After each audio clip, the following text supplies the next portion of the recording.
Alright guys, TacticalRab back again today. Hope you're all doing well and enjoying your day so far. It's been a hectic 24 hours here in the Call of Duty world, and a controversial one at that. After Shotzzy's apology for accidentally breaking the gentleman's agreement in yesterday's win against Toronto Ultra, the pros still aren't particularly happy at the perceived double standards of the community reaction. Very much intrigued to your thoughts in the comment section below. Hit the like button if you enjoy the video. Subscribe if you're new as always, I'd greatly appreciate it. On the verge of 75,000. Just love to see it guys. Firstly, this one of course the OpTic side, Rambo Ray playing some league play, right, getting ready to go. We'll see Rambo's reaction to this and kind of what was happening behind the scenes from the OpTic perspective during this series, right, when they realised, right, that Shotzzy accidentally had this F8 Stabiliser attachment on his MP40 for these first couple of maps. This is also firstly from the Los Angeles Guerrillas. We've seen the New York Subliners bring in this kind of no pressure documentary over these last several days. LAG doing a similar thing here with Warpath. Really cool to see this level of content come through. This is the type of stuff that really builds people's interest in the personalities and the characters. And yeah, LAG following a similar route to the Subliners, and of course other organisations I'm sure may well come along for the ride.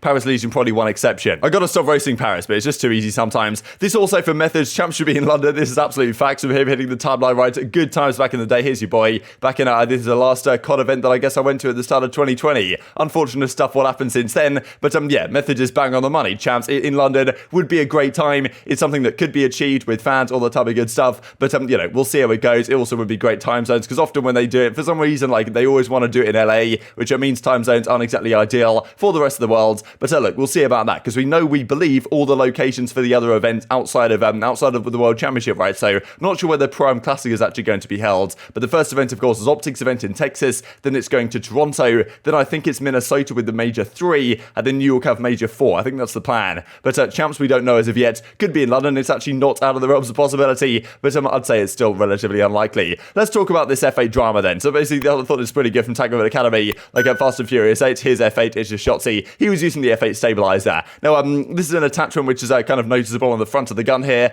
Like, I'm not particularly familiar with how these attachments look inside the game itself. I think a lot of pros were saying, look, Shotzzy should have been able to notice this, but Shotzzy's just the type of guy that he's so locked in on the game that I don't think it's a surprise that he didn't notice that he accidentally had this attachment on while he was playing here in the game. Of course, this is the Vicar Sharppoint game 1. Also, he used it in the game 2 before I'm pretty sure Hex came up and told Rambo, like, hey, hang on a second, the timeline's going wild because Shotzzy's using a G8 attachment, and then Rambo kind of quietly told Shotzzy, hey, maybe you take that one off for game 3. Then of course they win the game 3 anyway, despite the Toronto guys pulling it out themselves. So this of course does make some difference. There's a reason why the pros have decided that yeah, this attachment is too strong. It's not officially banned in the rule set, but we don't really want to use it because it makes things too good. I think the argument is really it makes the MP40 way too strong, at least in terms of long ranges, because it effectively reduces the bloom quite significantly. This is what I found in terms of explaining what this attachment does. Accuracy and damage range. I believe what accuracy means is reducing the bloom, so your shots are just accurate at all ranges, and then also increases the damage range. It does make your sprint to fire speed and your hip fire accuracy worse, which could have some significant impact, especially playing the way Shotzzy does, but still, I think in general the pros think, okay, the benefits of this one outweigh the cons, therefore we want to get rid of it and not play with it. Shotzzy had it on by accident. Of course, fundamentally, the issue is in the fact that you can't actually ban this in the game rules right now, or at least when you enable CDL settings, it still enables you to select this attachment. Ideally, that's sorted in the game so that no one can actually break GAs, but of course, this is Call of Duty, things don't always go exactly as we would like them to. So as Enable says, and kind of Simp is discussing, like, no shot, he actually knows he's using this, right? That would be super bold. Looney and Simp reckon, okay, look, I would certainly notice this if I was using it myself, but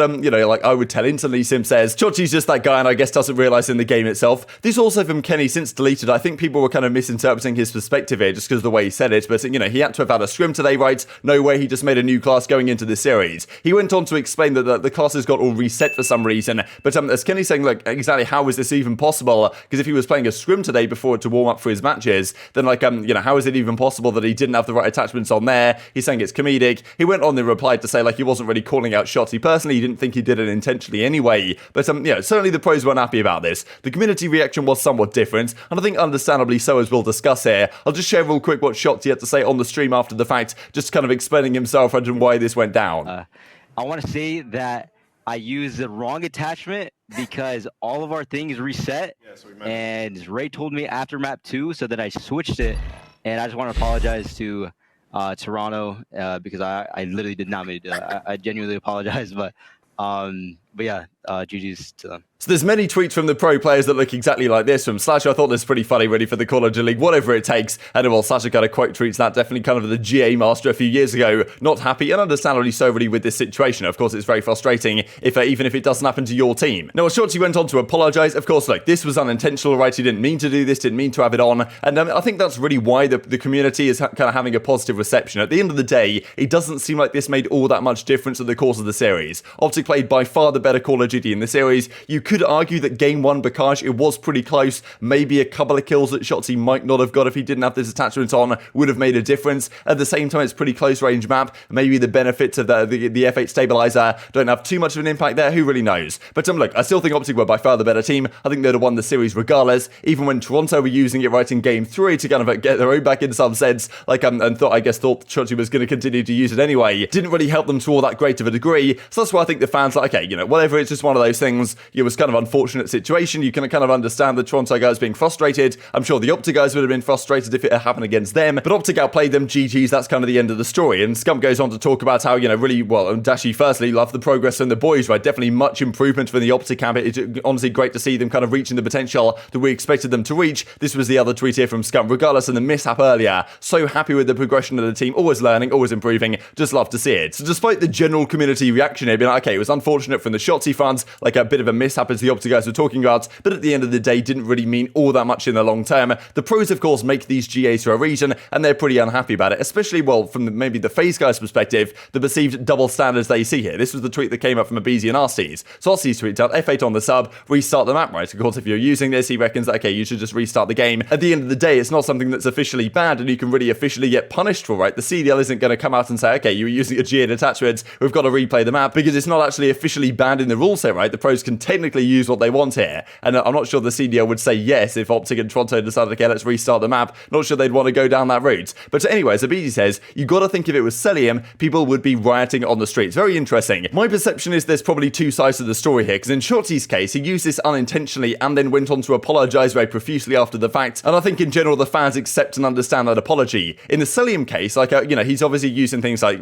snaking, using the aim assist, a glitch through the wall. These are things that aren't maybe technically GAs. Some pros say they're GA'd, some pros say they're not, right? It's a bit of a grey area, really. But Cellium uses these things, and even when he gets called out for it, he continues to use it, right? I kind of respect the balls on that in a way, but still, that's kind of the difference, I guess, with the Cellium stuff, is that, okay, people are calling him out for using the aim assist stuff, or for snaking particular pieces of cover, and then he continues to do it anyway, right? So I think that's kind of the difference in the fan perception there, maybe to some degree, is that Cellium's kind of unapologetic in using these stuff in the game, and Shotzzy was very much like, okay, it was unintentional, like, it's not going to happen again, right? So I'm pretty sure Rambo goes on to say that in a second. But again, the FaZe guys definitely, maybe from their perspective, was like, okay, hang on a second here. If it was us using this against the OpTic guys in the series and it had been FaZe versus OpTic in a similar manner, then maybe the reaction would have been somewhat different, right, to what we actually saw at the end of the day. So I can understand that perspective as well. And a lot of the pros saying, look, can't take this serious, right? Because while from the fans' perspective, it might not seem to have made much difference, like these GAs are in place for a reason. The pros obviously understandably frustrated when something like this does go down. But look, I'm not really sure what you can really do about it at the end of the day. That's why GAs are always somewhat precarious, because you can break them and the CDL isn't going to do anything about it because they're not against the official rule set. But maybe the F8 Stabiliser will be added to the official ban list, which maybe can be implemented into the game. But as Clayster says as well, we'd love to see the timeline if this situation was reversed. Something like, look, if Toronto uses against them, or if like FaZe or New York uses against the OpTic guys, maybe the community reaction would have been different. But I think the fact that it was unintentional and the apology that comes out from Shotzzy, we might have seen a similar reaction if it had been another player doing that against OpTic. But I suppose we'll never know unless this happens again, right? Which would be very entertaining indeed. Now, aBeZy says, same stuff every year. Maybe he's kind of looking at what Clay's saying and thinking a similar thing, right? The OpTic guys just get away with it, right? It doesn't matter really what they do. The fans will support their back regardless. They'll have their back, which I think there's probably an element of truth in that. But as we've talked about, there's some nuance to this subject, right? There's always some things that could have been somewhat different. But certainly interested to hear the FaZe guys' perspective on this one, I thought. And this also from Bance, we played trash, but using a ban attachment,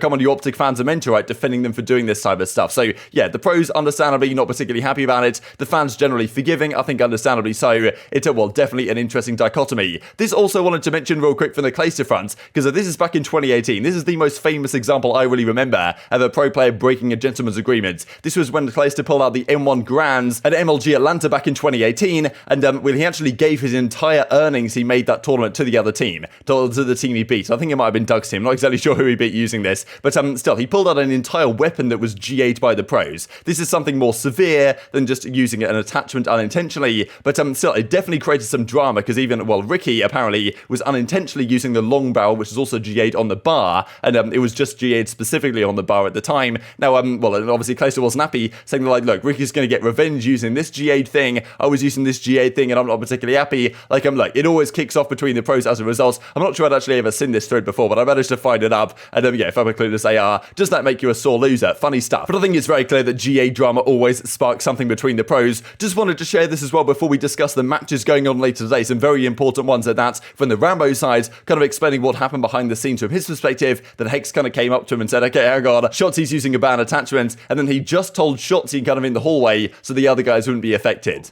Hex is actually the one that came up to me. We were about, I think it was literally right after the second map. Like, literally as the map ended, he walked up to me, he's like, yo, people are saying Ant's using a GA attachment. So I was like, what the heck? So I went to his setup and actually looked to make sure that it wasn't cap, and it wasn't cap. Like, he had it on his first class.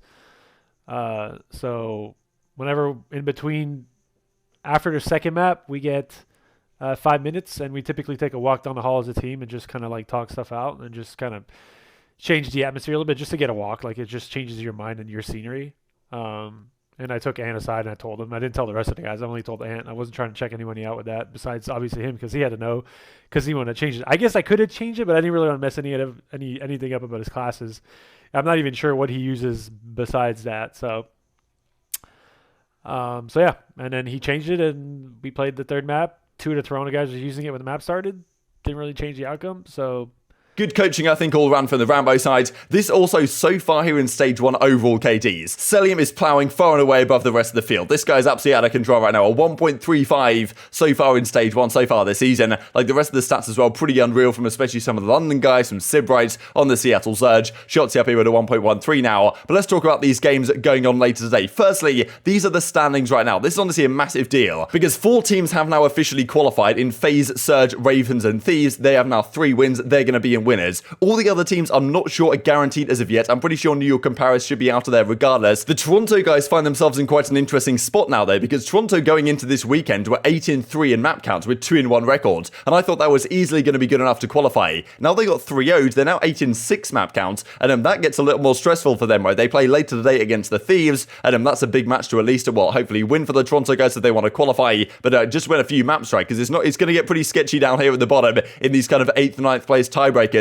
Could certainly come through in good force. OpTic put themselves in a fantastic spot now at 10-6. If they beat Boston on Sunday, they're guaranteed. Even if they don't, they still stand, I'm pretty sure, a very good chance after that massive win against Toronto yesterday. These are the games then later on today. Surge versus Mutineers. Mutineers have to win this one to give themselves a chance. Surge are qualified regardless. New York versus Breach. This is really the time for New York to actually show something. They've had a week or so to practice now with the new lineup with Royalty. They've got to give Boston a good go in this series, no doubt about it, if they really want any chance of this roster succeeding long term. Big for Boston also though, because if Boston win, they guarantee themselves winners brackets. I think I'm going to take Boston here in a 3-2. Seattle Surge beating Mutineers 3-1. Then Rokkr versus LAG. I honestly want to take LAG here in a game 5. Massive series, because if LAG win this, they go 3-2, they qualify for winners. If Rokkr lose, then that puts them 1-4 and they're out of there, right? They're not going to be in winners at the major. And then the final game at Thieves versus Ultra. I think Ultra are going to bounce back. Again, I think it's going to be a game 5. I see some really close series today. Not sure about you guys, but Thieves have already qualified now, so I think that maybe they take their foot off the gas a little bit, and Ultra kind of need to win this one to guarantee their spot. But very much intrigued to your thoughts and all this stuff in the comment section below. Hope you guys enjoyed the video. If you did enjoy it, hit on a like button. Tell us YouTube gods, this is a good video. Others like you should see it as well. And I've grown the competitive Call of Duty community. Thank you for watching as always. Take care. And I will see you next time.